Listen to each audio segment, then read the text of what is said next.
안녕하십니까, 반갑습니다. 다문화 2의 제11강 강의를 시작하도록 하겠습니다. 이번 시간에 같이 학습할 내용은 북한 이탈 주민입니다. 북한 이탈 주민의 입국 배경 및 현황에 대해서 살펴보고, 북한 이탈 주민의 정착 지원 체계, 그리고 북한 이탈 주민의 주민 관련 문제점, 이렇게 세 가지 하위 주제를 중심으로 해서 이번 시간 수업을 진행하고자 합니다.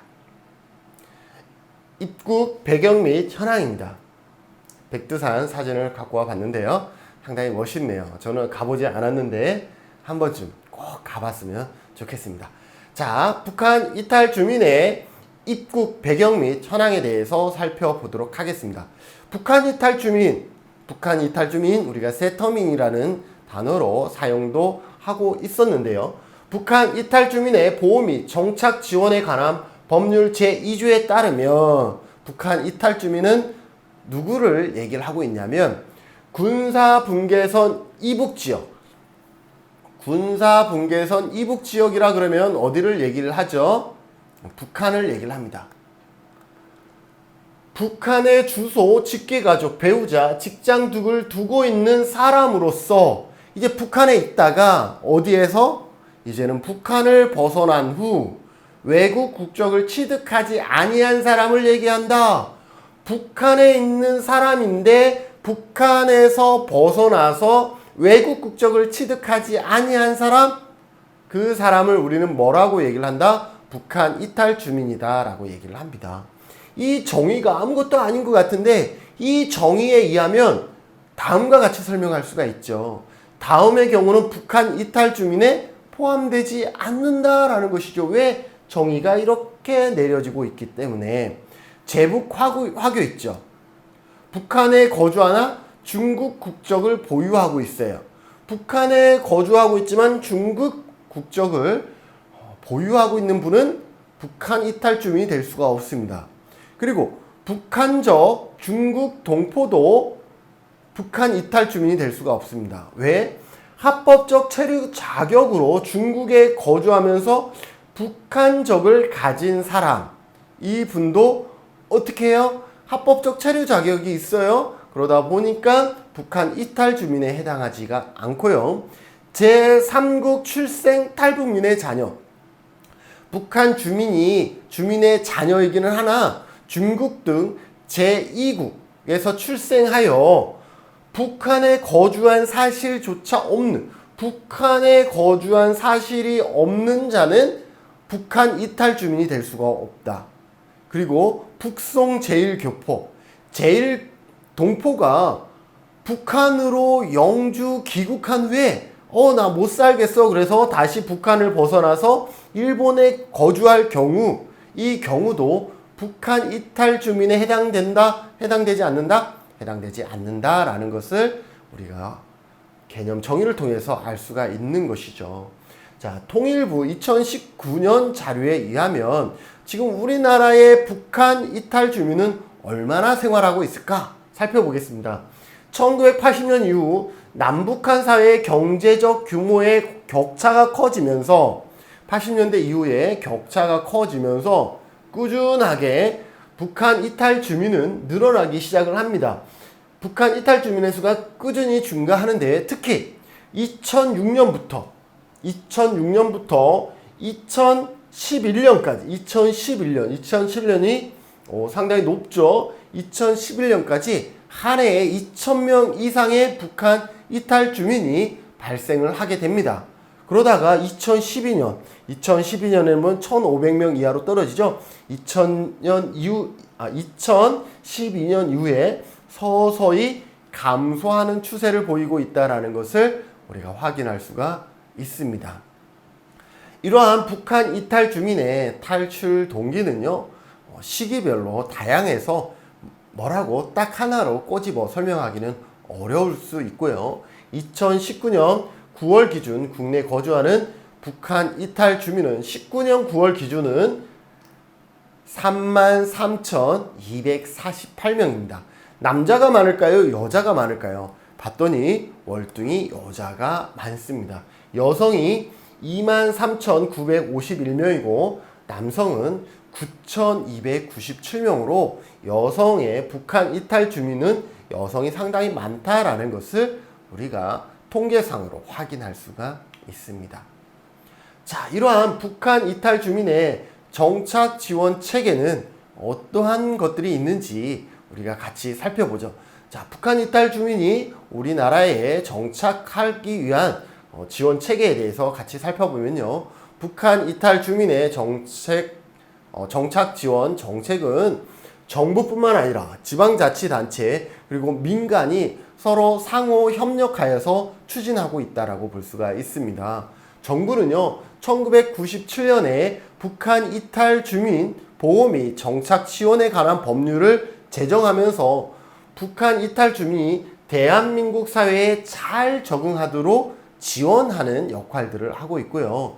지자체는 지역 적응센터, 여러분들은 하나센터라고 많이 들어보셨죠? 이 지역 적응센터인 하나센터, 전국에 25개소가 있는데 이 하나센터를 통해서 탈북민 특성과 또 지역 실정이 있죠. 지역 실정에 따른 정착 지원 서비스를 제공하고 있습니다. 그리고 민간 차원에서는 지역 민간 단체, 의료기관, 종교단체, 자원봉사자 등이 북한 이탈 주민 지원 재단과 지역 적응센터와 연계해서 지원하고 있습니다. 그래서 정부나 지자체나 민간이 서로 상호 협력하면서 북한 이탈 주민의 정착을 지원하고 있는데요. 그건 우리의 입장일 수 있어요. 정말 북한 이탈 주민들이 우리나라에서 안전하고 편안하게 정착할 수 있도록 우리가 더 많은 관심이 필요하다라고 볼 수가 있네요. 그 내용들을 간단히 보면 통일부가 있고요. 그리고 북한 이탈 주민 대책협의회가 있습니다. 그리고 북한 이탈 주민 지원 재단이 있습니다. 돈을 갖고 있는 재단이 있어요. 그리고 지자체가 있죠. 지자체는 또 지역 적응센터 하나센터가 전국에 25개가 있다 그랬죠. 그래서 통일부는 지자체에 예산과 지침을 주고 마찬가지 지자체는 이 하나센터의 지정 또는 관리 역할들을 하게 됩니다. 북한 이탈 주민 대책협의회는 고용노동부와 경찰과 교육청, 학교 등을 통해서 이 지역 적응센터 하나센터와 상호 협력 연계하고 있고요. 그리고 이 재단에서는 전문 상담사라든지 자원봉사, 자, 지역 의료기관, 복지기관, 아동 청소년 복지 지원 기관들을 이쪽에다가 어떻게 하고 있어요? 같이 맞물려서 파견하고 있는 것이죠. 그리고 밑에 북한 이탈 주민 지원 지역 협의회가 또 있습니다. 전국에 119개가 있다. 이러한 시스템을 갖고 있어서 정착 지원이 통일부만 하나의 주무부서에서만 지자체에서만 이루어지는 것도 아니고요. 각각이 서로가 자기의 역할들을 통해서 북한 이탈 주민의 우리나라 정착을 지원하고 있다라고 보시면 되겠습니다. 국내 정착 흐름들을 보면요. 일단 우선 보호 요청 및 국내 이송이 이루어집니다. 보호 요청 시 외교부나 관계부처에서 상황 보고 및 전파, 해외 공간 또는 주재국 임시보호시설에서 수용을 하다가 신원 확인 후 주재국과 입국 교섭 및 국내 입국을 지원하게 됩니다. 이러한 지원을 통해서 국내 입국을 하게 되면 우선 조사를 하겠죠. 그래서 조사 및 임시 보호 조치가 이루어집니다. 입국 후 국정원이 보호 결정 여부를 위한 조사 및 긴급한 치료 등 임시 보호 조치가 실시되면 조사가 끝나면 사회 적응 교육 시설인 하나원으로 이송하게 됩니다. 하나원에 이송되어서 이제 보호 결정, 북한 이탈 주민 대책 협의회에서 심의를 거쳐서 보호 여부가 결정이 되어지고 보호 결정 세대 단위가 이루어집니다. 그러면 하나원에서 정착을 이제 준비하게 되죠. 사회 적응 훈련을 받습니다. 12주 400시간 사회 적응 훈련을 받는데요. 심리 안정이라든지 우리 사회를 이해해야 되겠죠. 우리 사회, 자본주의 사회를 이해하는 이해 증진, 진로 지도. 여기에서 정착하려면 직장이 있어야 되잖아요. 그러한 진로 지도 상담과 기초 취업 훈련 등을 이 하나원 정착 하나원에서 사회 적응 교육 훈련을 통해서 이러한 교육들이 이루어집니다. 그리고 초기 정착 지원이 이루어집니다. 가족관계가 창설이 되죠. 가족관계 창설이라는 것은 쉽게 얘기하면 우리가 가족관계 증명서가 있죠. 가족관계 증명서를 발급하는 과정이다 라고 보시면 될 것 같고요. 그리고 주거 알선이라든지 정착금과 장려금 등을 지원하게 됩니다. 아무것도 갖고 있지 않은 상태에서 우리나라로 오기 때문에 우리나라에서 생활할 수 있는 최소한의 정착금과 장려금들을 우리나라에서는 지급해주고 있습니다. 내용을 살펴보면요. 정착금을 먼저 살펴보면 정착금은 세대 원수가 1인 가구일 때는 초기 지급금이 500만원, 그리고 분할 지급금 300, 소개 800, 그래서 주거 지원금은 1600, 합이 2400만원을 지원하게 됩니다. 여러분들 2400만원 엄청 많은데 이렇게 생각하시겠지만 여러분들 생활해 보시면 아시겠지만 2400만원 정말로 1년 생활하면 없어질 그러한 수준의 규모이다라는 것을 우리가 알 수가 있고요. 다음입니다. 장려금입니다. 장려금도 상당히 다양하게 있는데요. 직업훈련을 받으면 직업훈련 장려금이 있습니다. 총 500시간 미만은 없어요. 그러다 보니까 하나원이나 여기에서 열심히 직업훈련을 받습니다. 총 500시간 이상을 받으면 120만원을 받고요. 740시간 이상 받으면 160만원의 장려금을 받습니다. 추가의 장려금을 받는 것이죠. 자격 취득 장려금도 있어서 직업훈련 장려금 수혜자 200만원, 독학으로 취득한 자격도 200만원을 받습니다. 그래서 요양보호사 교육원을 받는 경우도 있고, 취업 장려금을 보면 6개월 동안 동일 업체에 취업한 경우에는 수도권에는 200만원, 지방은 250만원의 장려금을 받을 수가 있고요. 3년 차인 경우는 650, 750 정도의 장려금을 받을 수가 있습니다. 여러분들 이 장려금 많다라고 생각하시나요? 우리나라도 이보다 더 많은 지원들을 국민에게 해주고 있잖아요. 아무것도 가진 것 없이 우리나라에 왔을 때 이분들에게 이렇게 주는 것은 그냥 어떻게 보면은 분할로도 드리고 있지만 상당히 미래를 준비하기에는 상당히 열악한 수준이다라는 것을 기억한다 그러면 이 금액이 결코 많은 금액은 아닐 수 있다라는 것 기억해 두시고요. 지방 거주 장려금이 있어요. 2년 후 지급하는데 서울, 경기, 인천은 없어요. 왜냐하면 지방 거주 장려금이기 때문에 광역시, 인천시를 제외해서 인천은 여기에 들어가니까요. 거주 지원금의 10%, 160만원 정도 1인 세대가, 기타 지역은 주거 지원금의 20%, 320만원을 지원하고 있습니다. 앞에 있었죠? 이 주거 지원금이 있었잖아요. 이 주거 지원금의 10%라고 보시면 되겠죠? 1인 세대인 경우는 1,600만원인데 이것의 10%니까 광역시, 인천을 제외한 광역시에 거주하는 경우는 주거 지원금이 1,600만원이었으니까 10% 160만원을 지원받는다라고 보시면 될 것 같습니다. 그 외에 기타 지역, 예를 들어서 제주도에 오면 주거 지원금의 20%니까 1,600만원의 20%인 320만원을 받게 되는 것이지요. 북한 이탈 주민의 정착 흐름도 이번에는 거주지 전입입니다. 이제 거주지로 왔어요. 그렇게 되면 거주지 보호 5년, 사회 안정망 편입되고 생계 의료급여를 지급하게 되고요. 취업 지원이라든지 교육 지원, 보호 담당관 제도를 운영하고 있습니다. 그리고 민간 참여로 북한 이탈 주민 지원 재단을 통해서 종합 서비스를 제공하고 있고, 지역 적응 훈련 센터가 전국에 25개소 있다 그랬죠? 지적 운영하고 있습니다. 그리고 정착 도우미 제도가 있어서 민간 자원봉사단체와 연계하고 있고요. 북한 이탈 주민 전문 상담사가 또 활동을 하고 있습니다. 이러한 다양한 지원과 체계를 통해서 북한 이탈 주민이 국내에 체류하고 있습니다. 이번에는 북한 이탈 주민의 정착 지원 제도에 대해서 살펴보면요. 앞에 설명했던 거와 일부 중복이 됩니다. 사회 적응 교육으로는 기본 교육을 하나원에서 받게 됩니다. 12주 400시간 교육을 받는데 연령대, 성별, 영아, 유치원, 초등, 청소년, 성인, 남성, 여성, 경로 이렇게 7개 반을 나누어서 기본 교육을 하고 있습니다. 어떤 거 하고 있어요? 정서 안정이라든지 우리 사회 이해, 진로 및 직업 탐색, 조기 정착 지원, 생애 설계 프로그램 등 5개 분야의 교육을 하고 있다. 몇 시간? 400시간 교육을 하고 있습니다. 지역 적응 교육도 하고 있죠. 전국 지역 적응 센터에서 8일 50시간 초기 집중 교육 및 지역 적응 지원을 하고 있습니다. 직업 재활이다 보니까 지역이 계속 직업으로 나오네요. 죄송합니다. 정착금 있다 그랬죠. 기본급과 지방거주, 장려금 아까 얘기했었죠. 주거지원금의 10%, 20%.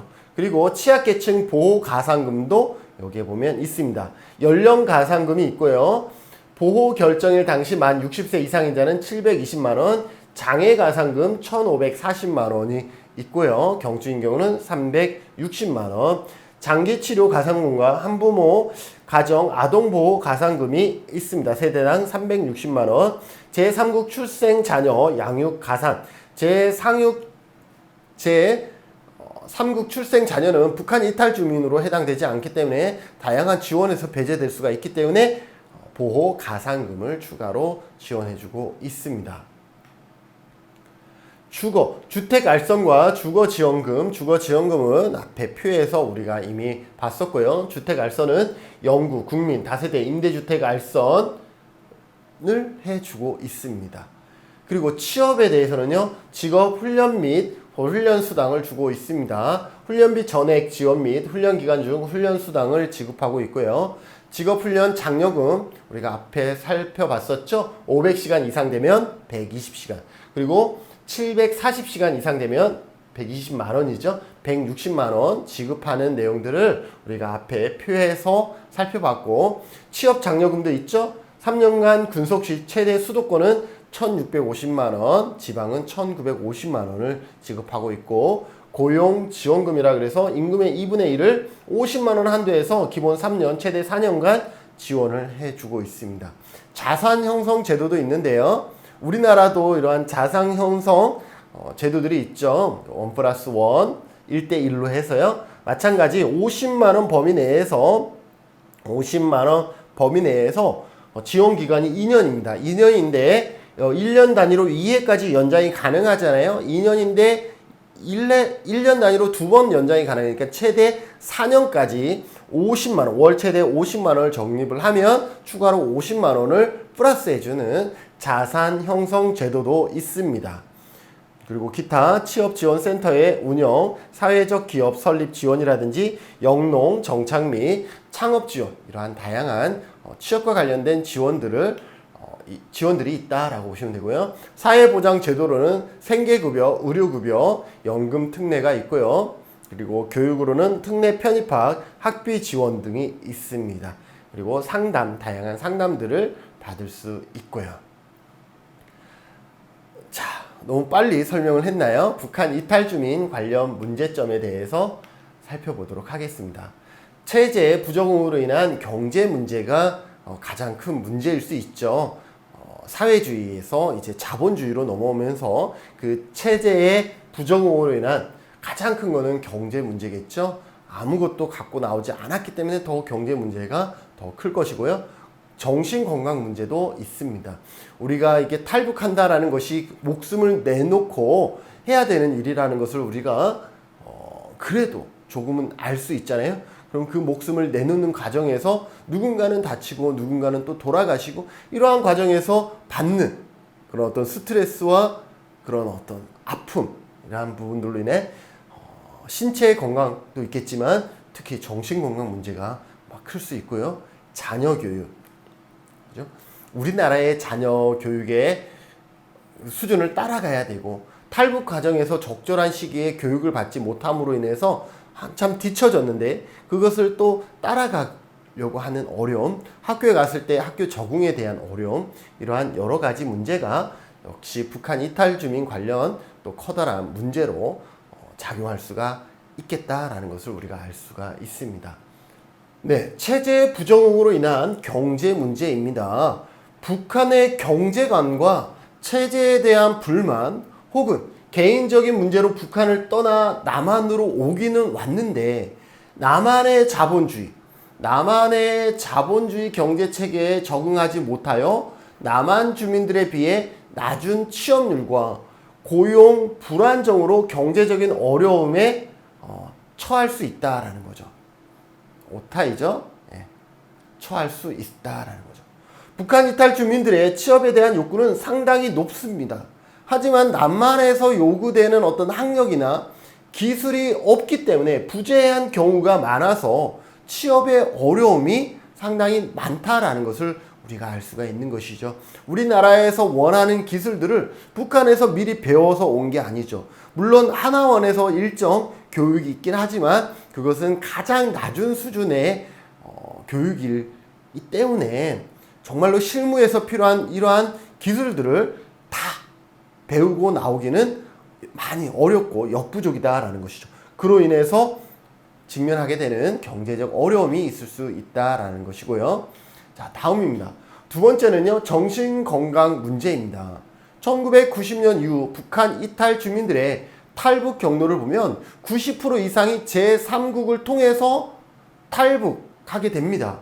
이 과정에서 가족들은요, 지인의 사망을 목격하거나 가족들 간의 이별, 체포, 고문 등을 경험하면서 그 안에서 받은 정신적 충격이 남한에서 생활할 때 부정적인 영향을 주기도 하죠.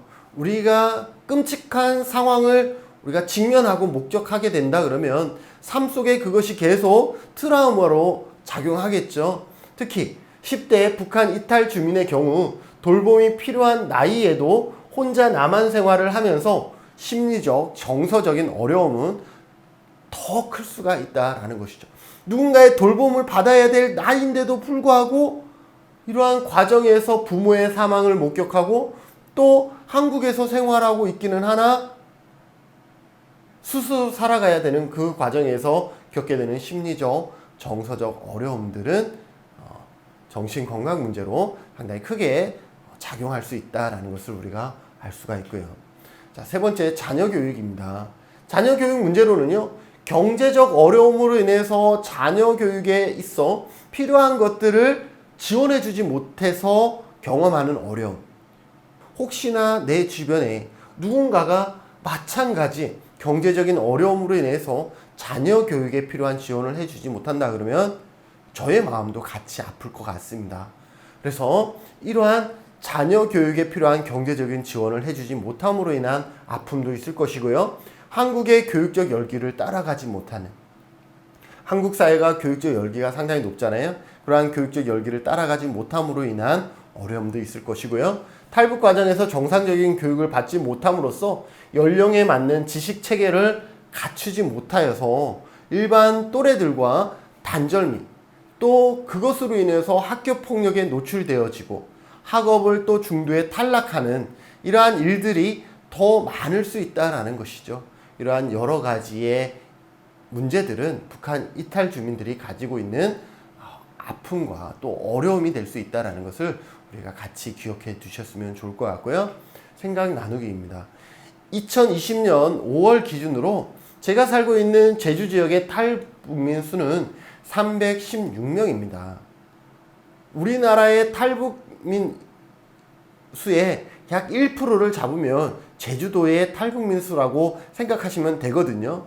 그래서 제주도에 살고 있는 현재 북한 이탈 주민은 316명인데요. 여러 가지 환경의 차이와 무에서 유를 만들어 가야 하는 어려움 등이 있을 수밖에 없습니다. 이들에게는요. 그래서 북한 이탈 주민을 위한 정책 제도로 어떤 부분의 지원이 필요한지, 어떠한 부분을 지원해 줄 때 이들이 가지고 있는 다양한 어려움과 문제들을 우리가 같이 해결할 수 있는지, 우리가 작지만 생각을 같이 나누고 또 그 어려움을 해결하는데 같이 함께 했으면 좋겠습니다. 여러분들의 생각이 결국은 이 시대 사회를 바꿀 수 있는 그런 원동력이 된다라는 마음으로 여러분들의 생각을 갖고 그 생각을 적극적으로 나누는 그러한 우리가 되었으면 좋겠습니다. 네, 오늘 북한 이탈 주민에 대해서 같이 학습을 했고요. 다음 시간에는 난민이라는 주제를 갖고 같이 학습하도록 하겠습니다. 오늘 함께 해주셔서 감사하고 다음 시간에 뵙겠습니다. 수고하셨습니다.